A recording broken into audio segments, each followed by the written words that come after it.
OKS Youth Ministry podcast, where three of the OKS Youth Ministers talk about youth ministry. I am Michael Deese, and I am joined by Jeremy Crow and Hunter Puckett. Jeremy, you relaxed over there? Good morning. You relaxed over there? I'm just taking it easy. So are you doing that because you flipped it and now you don't want to flip the microphone back around? Give me one reason to stay here and I'll turn it back around. It's somewhat that I don't want to flip the mic. And honestly, I've got the only chair that reclines in the room, and I just like it. You look like I'm just comfy. He's chilling. So those that are watching on video, you kind of get to see a firsthand what Jeremy's going through right now. That's right. Yeah. Give him the description there. He's kicked back. He's flipped his microphone stand around thinking it would be better. Turns out it's not better. So he's having to hold it against his Body. against his body. Against this person. Against his person. But we're all back in the studio. Just picture this, a 52-year-old. 40? 40-year-old is leaning back in his chair, holding his microphone in his lap. Eyes closed. And he seems to be very relaxed. Slow dancing with the mic stand. Slow dancing. That would be the best description. Slow dancing with the mic stand. I'm comfy, man. Hey, what did you think about Lincoln's episode last week? I enjoyed it. It was great. It was great. Lincoln's the man. It was okay. We had to do a filler episode because Hunter had to do his cute little race. Yeah. Tell us about the cute little race. It was a lot of fun. It was a long drive getting there. Where was it? Galveston, Texas. Long drive getting there. They don't do these in Alabama? No, not that size of race. No. How many people raced? About 6. Around 1,800, I think, was the highest number I saw. What did you place? Did you win? I have no idea. I couldn't. No, I did not. Oh, wasted your time. No, the real question is how many 60-year-olds beat me? That's the real I don't really want to know that answer either. How many do you think? 40. At least. I mean, they some of them came zooming by. But I'll tell you this. What was your strongest leg? The bike. The right one. I was hoping you'd say that. The bike? The bike went the best. So you biked, so you swam, swim, you did math problems, and then you bike, and you run. What if they had like an arithmetic section of the like you had to do math? Yeah, it's like okay, do 100 math problems. After you've ran like 6 miles, then you have to do math problems. I would gladly take the run out and then do math problems. Run 13.1 miles and then do 100 math problems. Trigonometry. Are you going to do that third grade test where you do the 6 times 3 is 8 times 12? Like the 100 of them. Yes. That would be so good. No, but it went well, and then we went straight from there to Lads Leaders. I'm assuming we're not going to release that episode before this one's released, but no. We did record an episode with our very own Jen. We didn't have to go all the way to Nashville to record it, but we did. It was great. Could have done that one here without taking all that equipment. But that went great. But it went great. Yeah, so, that'll get posted in the coming weeks. So how did Lads Leaders go for you guys? I mean, we're fresh off, right? Yeah, if you... Okay, are we judging it by... Did we have a good time or did we win all the awards? Did you have a good time? The awards don't matter. Yeah, sure. That's what we tell the kids. Yeah, of course. Yeah. No, we did good. We had a lot of kids won the most finalists. awards. That's all we need to know. Madison. I'm just kidding. They have the most. We won a lot of awards. Yeah, but you went to the Atlanta. Yeah, you went to Atlanta. That's like half the competition. Hold on. I think I could pee in a metal cup and pour it out, and you'd be like, "Trophy." I'm about to. Atlanta. How many people were in a color group in Nashville? I don't know. There were 2,800 something people in our awards. Well, Madison had a fifth of the room. Okay. How many people were in your awards ceremony, Hunter? He was in mine. We're in the same. We had 3,200 in ours. Jeremy's the MC, and he did a really good job. Yeah, being the right. MC. He didn't do anything. Well, it's him and Chris. I did a fine job. It's him and Chris. Chris gets them behind schedule, and then Jeremy puts them back on schedule. Okay, I did actually get up there one time. And How many times do you think you said holding area? Oh, I'd said it a bunch. Yeah. So I got up there and one time on Friday night, and it was 7 minutes behind schedule. Mm-hmm. Okay. And so when I handed it back over to Chris, I said, And I do just want to make note that we are now 3 minutes ahead of schedule as I hand it back over to Chris. Got him. So I caught up 10 minutes in our awesome. schedule. That's great. That's great. No, but we do love Live Leaders. We had a great I was time. zooming through those Pearls tests. Mark high scores. Reynolds. Mark Reynolds does our. I bet he's awesome. He's the best. I think everything he touches is gold. I mean, he's just awesome. Wait, Mark or Matt? Mark. Matt's does got all the radio voice. Matt did all of the sound and lights and all that I stuff got for you. the whole convention. He's techie. I mean, he's the man. But he just got that golden radio voice. Yeah, he's the man. I think he's going to be going to Uplift next year. That's going to be awesome. Hey, so y'all did the fountain singing. How did that go? It went great. Awesome. We really do enjoy it. It's a lot of fun. Awesome. We sang for about 45 to 50 minutes. We sang so much that Keith actually said, hey, let's go a little bit longer. It's okay to go to 10:45. And so we added some songs in, kind of impromptu. I did add, the one I added in was His Grace Reaches Me. Yes, And- His Grace Reaches Me. And that was my dad's favorite hymn. And Oh, that's great. it was, without being sappy, it was a very emotional experience to me, or for me to get to lead that in that place. So Yeah, that's awesome. it was cool. I remember getting to go to the fountain singing. That was awesome. Do y'all do So- anything like that in Atlanta? Do y'all have like a Friday night singing? They do, but it's Okay. not. There's probably 100 people that go. Really? I would say. Ours, I feel like ours was packed. We had a lot more people behind us this year. Yeah, than we I usually do. remember. I Yeah. remember there being thousands. Yeah. Yeah, there at is. that. Well, like, because when last year, I guess this was our third year doing the fountain singing, Yeah. or both of us leading with it. And the first year was tough, and like each year gets better. I think it's just confidence in it, but you can't hear the crowd. You can only hear yourself.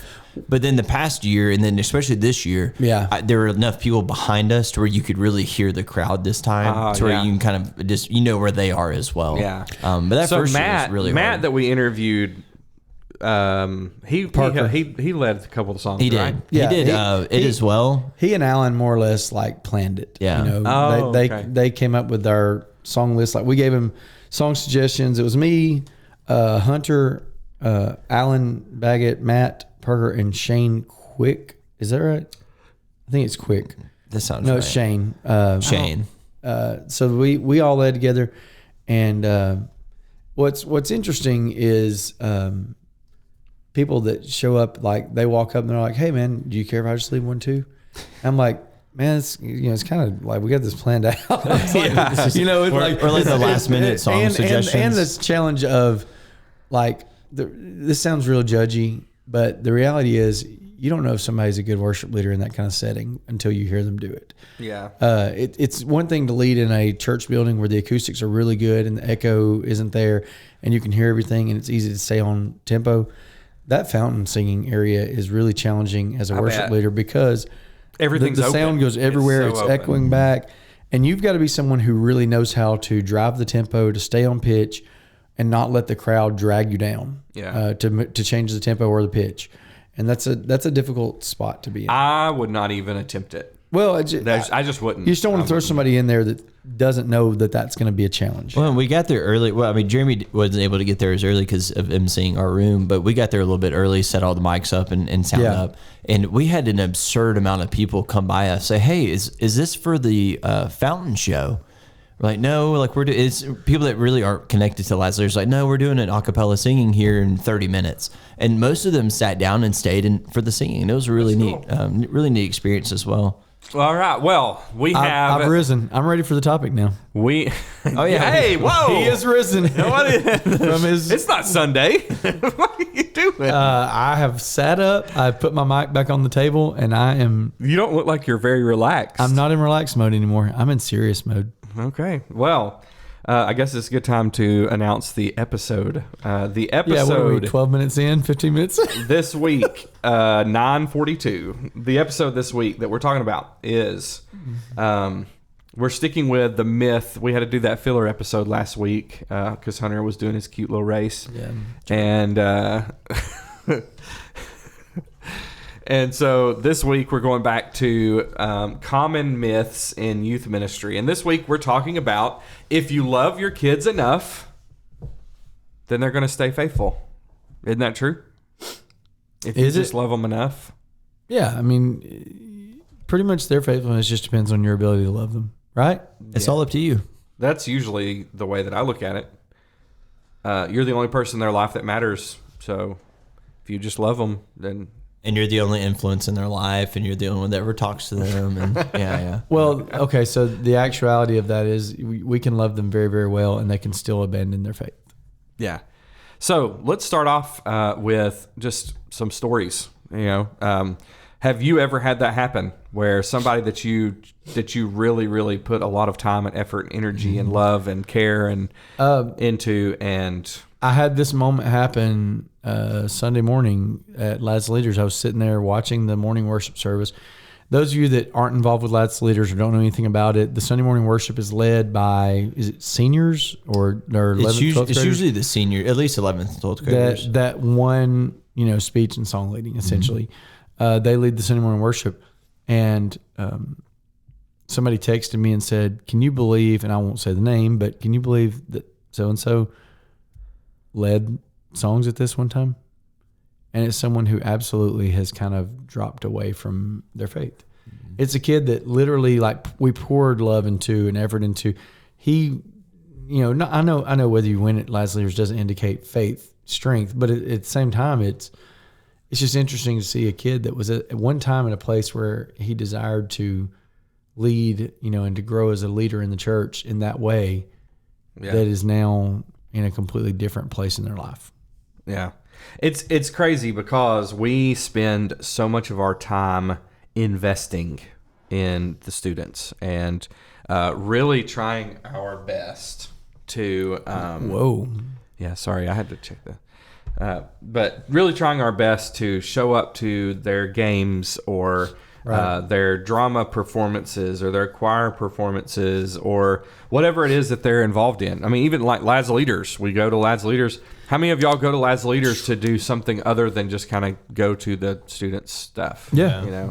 That's probably one of my favorite parts. So especially like speech and song leading, because I have all the boys that are going and everybody's texting and they're like group me this year. It's like which rooms they're in, what numbers they're at, and you're trying to like figure out. All right, if I run over here to Winter Circle, because Winter Circle can't be close to the regular one. It has been the opposite side of the convention center. So do I have time to run over here, listen to this kid, make it back for this kid, go over here and all right, who has a breakout room? Who's most likely going to make finalists so I can hear them later? So that's the fun part about it. It's just, I don't know, it's like it's an hour of you just running around. The fun part is betting on which kids are good at song leading, which aren't. It's like which one is going to make it to finalists so I can come back and like I don't really need to worry about their first round. They can come back to it. And so we have this idea that if we go and support and show love and care and that if we show up enough. Yeah, if we would show up enough, if we would be more committed, then they will stay faithful. But the truth of it is that that's just not how things work. You're going to be let down quite often in youth ministry if that's how you view success or you view faithfulness, is just by you showing up and showing them enough love. There, like we mentioned earlier, there are a lot of outside factors that go into a lot of these kids' decisions, obviously. But it does stink. We put in so much time and effort. We put in a lot of energy. And now that we're all married, we have kids, and we're missing them when we are going out and doing these events or going out and doing these sports or whatever else it might be. I remember it was one of my early years, like interning at Flint. I had a kid, and man, the kids put in time and effort into this kid. Like everyone loved this kid. And then college happened, and we haven't seen him since. And it's just one of those, I don't know, it's always a hard pill to swallow because we don't want to, like, we're never happy when a kid falls away. And we always want to try and figure out, why did that happen? What could we have done different? And it's just a realization that sometimes it is in their control. We've done everything. You think of siblings, and one sibling's faithful and one sibling's not. They had the same parent, they had the same preacher, they had the same upbringing, they had the same youth minister in some situations, and one chose to be faithful and stay connected to the church, and the one decided to follow the world and do worldly things. And it's just, I don't know, it's one of those things. It's hard to understand, it's a hard pill to swallow, and it's one of those things where we're always wanting our ministry to be better. So what can we do different for each of these kids to help them make that decision? And we're not telling you these things so that you'll just never go to any of their games ever again or anything like that. Oh, going to games is fun. In fact, that actually increases their chances Yes. of being faithful, Yeah. but it doesn't secure. And their faith it's not by on your doing those shoulders when a kid. And we talked about that on another episode. That like it doesn't mean that you're a failure in youth ministry just because a kid drops away. things. Right. Let's talk about the truth that's within this. Right. I think you just alluded to that. Yeah. Like the loving your students really does matter, and we've talked about that before on here. That like one of the best things that you can do is be a constant, present source of love and support in their life. So much so that even if they don't remember all the lessons and all the retreats and all the things you did, they remember that you loved them in the midst of their hard times. Jesus loved everybody he encountered. He loved them deeply. He poured love into people's lives. We need to acknowledge that your relationship with your students does substantially matter, right? But the misconception that I need to become the favorite adult for all the kids or else they're going to drop out, well, that's not really true, right? There's more to it than just their relationship with you. But students do need to feel like you care for them, that you know who they are, that you are investing in them. I mean, we've all seen that example that I think it was Orange, the youth ministry group. Yeah. I don't know if they're still around anymore. I haven't even heard from them. But there used to be a I thing don't that they think that's did. something we and talked about on air, but yeah, they're not around anymore. They did a big example where they had ping pong balls, and they had different colored ones, and they had orange ones, and then they had blue ones, and they had white ones. And they were like, this is the amount of time that you spend with your students. And it was the blue ones. And there was like it was a huge container. And it was like each one of these equals like a minute of your time. And they dumped it out, and it kind of filled up a little bit of the bottom. And it was like, and this is how much that they spend with their friends and stuff at school. And it had a little bit, and it was like, and this is how much they spend with their parents. And that filled up the entire thing. And it was like 5 times the amount. And they, and so they said, we have very little time with them, so why do we take so much responsibility in their faith? We can make it take full advantage of the time that we have with them, but in the end, we're getting 4 hours a week at the absolute most. Yeah, obviously depending on the week, but yeah, I'd say average. Yeah, and so think about that. Imagine having 4 hours to be able to do anything every week. You wouldn't be very successful at that. Well, and we talk about it a lot. I'm sure I've mentioned this on the podcast before. Youth ministers are the supplement to things that parents are doing at home. Correct. If we can only do so much, and we can only help so much. And if you think about supplements, and for me, I go to think about working out, going to the gym. If you sit there and you drink protein drinks all day, but you don't go to the gym, you're not really going to get a whole lot stronger. They both have to kind of work in unison to really utilize that whole form of it. We can sit here and we can talk about it all the time. You ask your kids at your youth group, ask them this Wednesday night, or I guess you might hear this Wednesday morning. So ask them tonight, hey, how often do you practice for your sport? And they'll say, every day. Okay, for how long? 2 hours a day. And it's going to be something like that. Or, I might ask some of the football players, hey, what are you doing? Like, we're getting there at school at 7:00 and we're working out for an hour, and then we're going home, and then we're going to class and we're coming back after. And that's cool. But you think about it, and it adds up. It's, 6, 7, 8, 9, 10 hours a week. And I asked them a question, well, why do you do that? Oh, it's so we get better. Okay, yeah. So think about your spirituality. If you exercise what we said, average maybe 4 hours a week, if you exercise 4 hours a week, you're not going to get as better as you think, or as good as you think you're going to get. Right. But yet you're putting all this time and effort into all these other things in your life. But I don't know, it's understanding that we are not the end all be all. It's understanding that love is this foundation, but it's not going to save them at the end. So I'm gonna use the Bible here. This is Mark chapter 10, and we're gonna talk about something because this is something that I think is really important. I think it's really interesting because this is the story of the rich young ruler, Mark 10, verse 17. Yeah. We all know the story. I'll kind of go through it really quick. But the rich young ruler comes up and he says, "Good teacher, what must I do to inherit eternal life?" And he says, Jesus tells him, "No one except God alone is good. You know the commandments: don't murder, don't commit adultery." And he goes through them. He says, well, I've done all of these things since I was a boy. And Jesus says, one thing that you lack, go and sell everything you have and give to the poor, and you will have treasure in heaven. And then come and follow me. And the man's face fell, and he went away sad because he had great wealth. Okay. How much did Jesus love him? A lot. Times 2. Okay. And still, the man walked away from him. That was an invitation to be one of the disciples. Like, we wouldn't be calling him the rich young ruler, would be calling him John or whatever, had he just accepted the invitation that Jesus offered him. Yeah. The other thing of this that I want to offer you is Jesus loved him so much that this rich young ruler denied him to his face, and then Jesus died for him. Mm-hmm. That's how much Jesus loves him. Yeah. And still he walks away. So yeah, and people mock and spit on Jesus, and he still, and he still died for them. And he loves them enough to do it. Yeah. And if the love that he had for those people that were spitting on him is not enough, then the love that we have for our students is not enough. And we don't need to bear the weight of I didn't do enough. Right. Because that's a destructive place to be. Now, that being said, that doesn't mean you need to be lazy and not do your job and pour into your students and love them.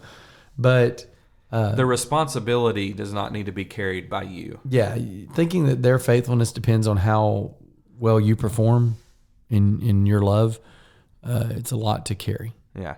You're going to end up feeling just completely and totally burnt out and guilty because statistically the majority of your students are not going to stay faithful when they graduate.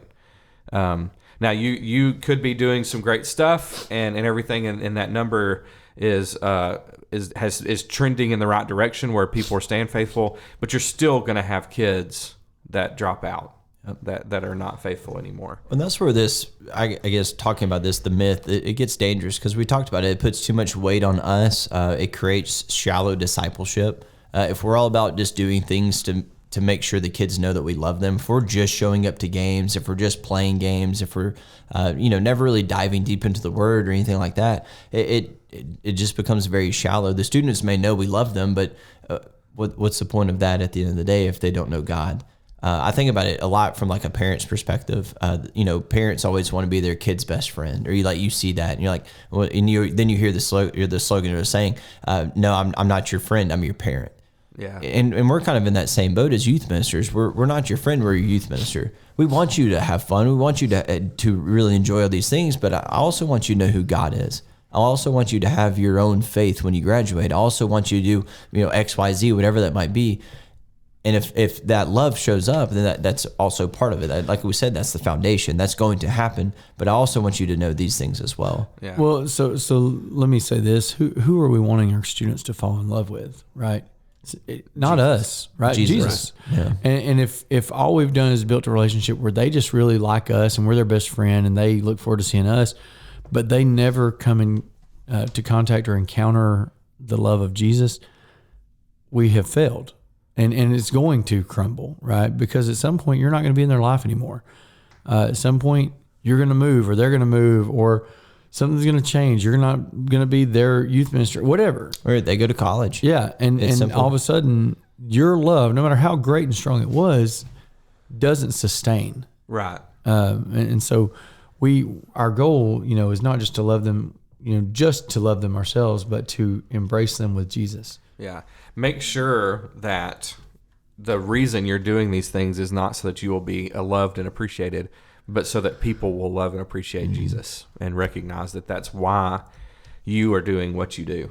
Because it will lead to a shallow discipleship. I mean, people will, and that's very common. Yes. People will commit to a youth minister or a preacher or whatever. And I've seen churches that split because a preacher was let go, and then now they want to follow this preacher down the road to start a different church. And you see those kind of things, and that's because they're committed to that minister, not not Jesus.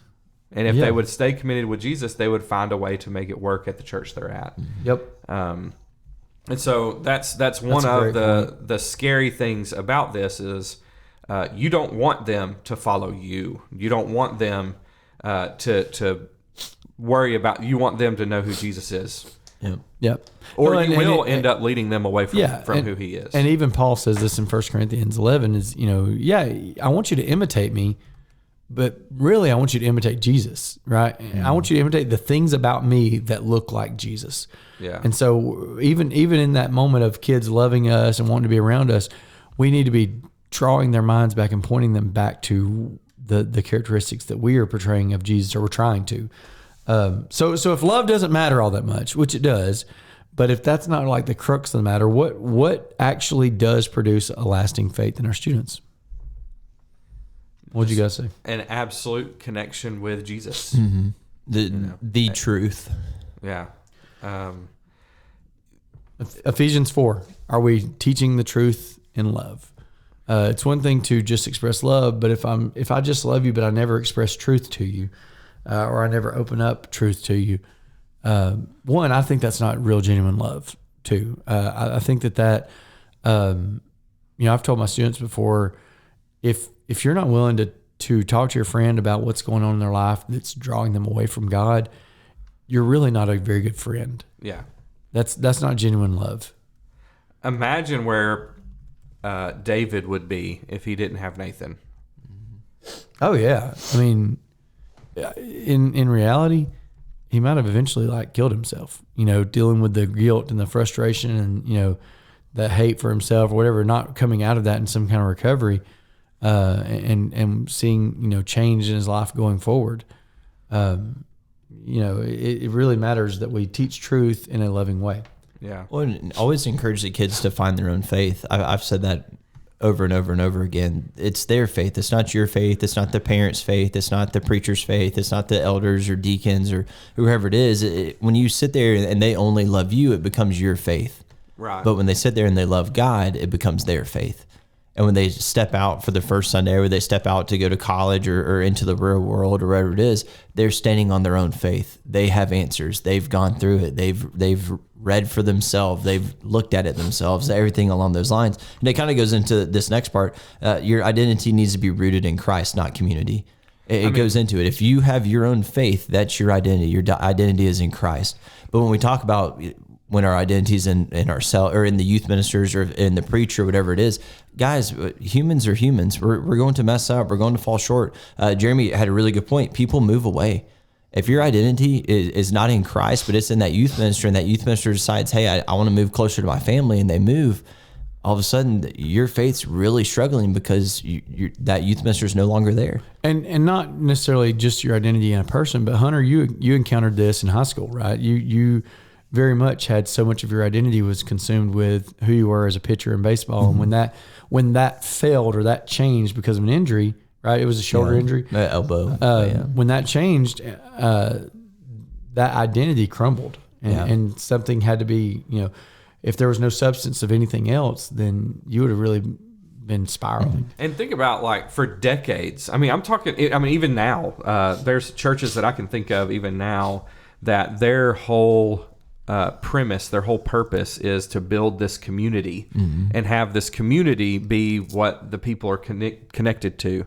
And so you'll see this in college ministries and you'll see this in youth ministries with the youth minister. And what happens is they get this community and they have this huge community and they're committed to the community. When the community falls apart, or when people graduate and move away, or when people get real jobs, and all that, instead of being in college and whatever else it is, that whole community just dissipates. It's gone. And there's nothing there to be committed to, because they've only been committed to the community. They're not committed to who Christ is. Well, I think of when I was in high school, and y'all might have the same situation. You had all these friends in high school, and now, man, I don't know how long it's been since I've been out of high school. A while later, it's just one of those things where it's like, all right, well, who do you still talk to from your high school?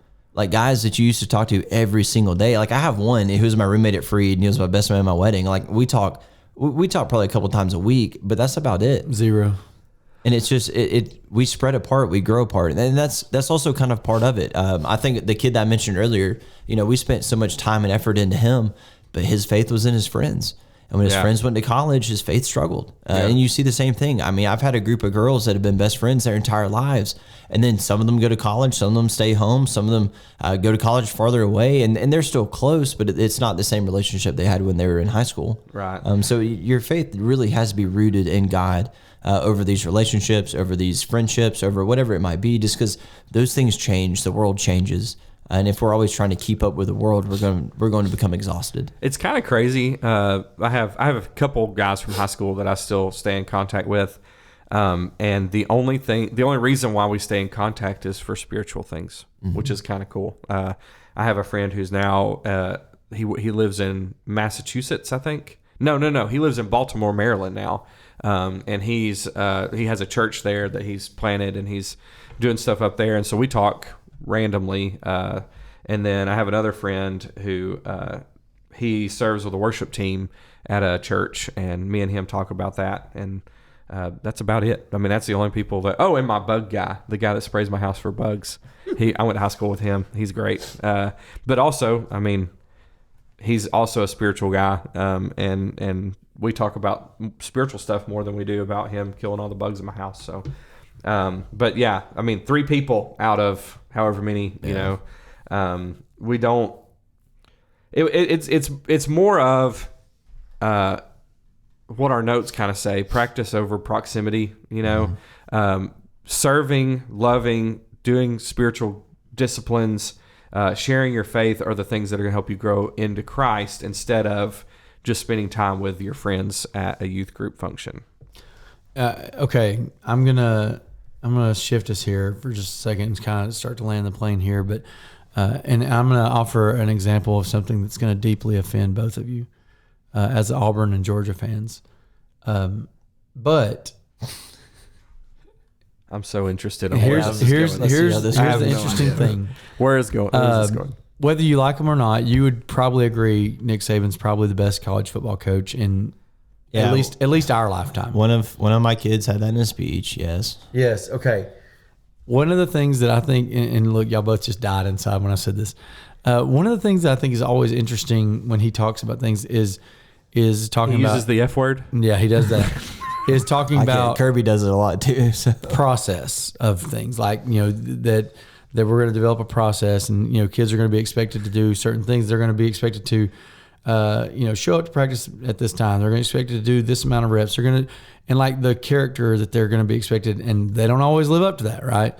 We see that all the time in college kids, but that they create a process that is consistent and that produces results, and the results are not because he's a nice guy. He's not really the nicest acting guy, you know, with his players, kind of rough on them. It's not, you know, the results that they had for the years that he was coaching there was not because he was the most loved ever. You know, there's probably players that despised him, but they, in a process that he had developed of, you know, discipling them as football players, if that makes sense, they consistently had good results, right?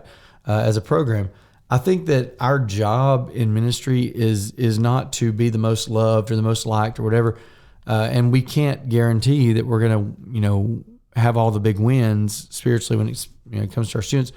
But if we are faithful in a process of development in some way, and I think we've talked multiple times on here on episodes about things that we put in our processes, right, in our ministry, but having consistency in a process that draws our students closer to Jesus is going to render results in the long term.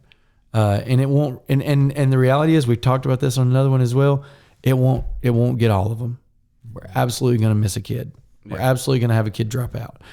And you know, the assumption that we're going to, you know, get all the wins is not realistic, right? Right. Even for, you know, going back to the football thing, even for Alabama, who had a great process and had a good system and was doing great recruiting, absolutely lost some important games, lost some heartbreaking games where they thought they should win and they lost them. There's absolutely going to be kids that we're going to look back at and it's going to upset us. I had a moment where we were doing a skit at Maywood one year, and back when we did skit nights, and the skit kind of talked about, you know, kids that drop out, you know, and when we kind of talked about statistics of how many kids are leaving their faith. And I'll just be honest, I got like visibly emotional, like got teared up. I got upset because my mind started going back to the kids that I've missed. Yeah. Even though the process I felt like was good, there's always going to be some that we miss. And we can't let that destroy us or tear us down. Well, and that's what it's easy for us to focus on the kids that we miss. I think Jeremy said the other day, you hear about all the planes that didn't land correctly, but you don't hear about all the ones that did. Yeah. It's something along those lines. I think you said it, but you hear about all the bad things, and we think about the bad things, the kids that got away, but we oftentimes forget about the kids that did stay faithful at the same time. Yeah. Not my most recent flight, but 2 flights ago, I sat beside a guy that had been in a plane crash. Oh my. And That's he told me all about it. He's like, you're fine, man. What's the odds that it happens to the same guy twice? I was like, That's a really good point. I was like, well, okay, cool, man. Stop talking. So what your job is not to guarantee outcomes. Your job is to be faithful to the process, is what Jeremy was trying to say. I also, Hebrews 5, we have, it's hard to make it clear because you no longer try to understand. In fact, though by this time you ought to be teachers. You need someone to teach you the elementary truths of God's word all over again. You need milk, not solid food. And anyone who lives on milk, being still an infant, is not acquainted with the teaching about righteousness. But solid food is for the mature, who by constant use have trained themselves to distinguish good from evil. And so that is certainly something that we can focus on, that if that is what we should be doing. We can teach, we can show people what they should be practicing, what they should be doing, but we can't do it for them. We can't make it work out for them. But it is a final decision for them. We can love them, we can train them, we can do everything that we can do for them, but we are not responsible for their decisions. And they're going to make those kind of decisions. We're going to plant the seed, but we're not going to be able to cultivate it. We just can't. What passage does that come from? 1 Corinthians 3 verses 6, 7. 6, 7. My son said that a couple days ago, and my daughter, who's 7, said, "Hey, Elon, that's not a thing anymore." She's 7. She's awesome. I was like, I love it. That made me laugh. Your kids' personalities are some of the funniest I've ever seen. It's so good. Collectively, They're so like good. together with each They're other. so good. And I think your youngest is going to fall right in suit with that. Oh yeah, it's the best. That's awesome. Think about, parenting. You can love your kids deeply. You can teach them the truth. You can be present at every moment, every big moment, Every ball game. But one day they're still going to choose for themselves. Mm-hmm. We can do everything right, and they're still going to choose for themselves. And ministry works the same way. So love your students deeply. Show up. Be present. Care. Show them every bit of love that you can, but don't think that there's that because you've done that they will 100% be faithful in the end. Give them something greater than your love, and that's God. Yeah, dude. Not a bad episode today. Not a bad episode today. We hope your ministry is blessed. Roll.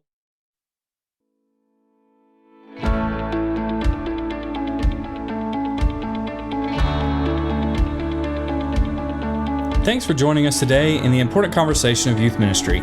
Go and follow us on Instagram and check out oksyouthministry.com for more information about our upcoming episodes. We'll be dropping a new episode every Wednesday morning, and we look forward to talking with you again next week. And hey, it's okay to be the OKS youth minister around, but let's all strive to be just a little bit better.